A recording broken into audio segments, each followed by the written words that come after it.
qəza əleyhinə kursların elə nətər deyim, əsas leytmotivi ondan ibarətdir ki, birinci növbədə sürücüdə təhlükəsiz düşünmə tərzi olmalıdır.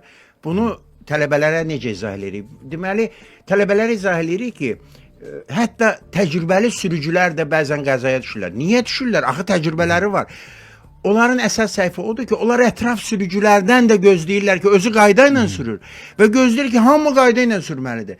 Və birdən-birə qabağına qayda sürməyən çıxanda bəzən yığışdıra bilir o təcrübəli, bəzən yığışdıra bilmir. Deməli, biz tələbələrə başa salırıq ki, sən maşını xüsusi təyinatlı əskər kimi sürməlisən. Xüsusi təyinatda əskər adi əskərdən nə ilə fərqlənir? Özünü qoruma bacarığı ilə. Yəni, o bilir ki, təhlükələr hər tərəfdən ola bilər. Necə özünü aparmalıdır ki, o təhlükələrdən qaçsın? Sən özünü, bax, belə aparmalısan, xüsusi təyinatda əskər kimi başa salır. Gözləmə ki, ətrafda hamı qayda ilə sürəcək.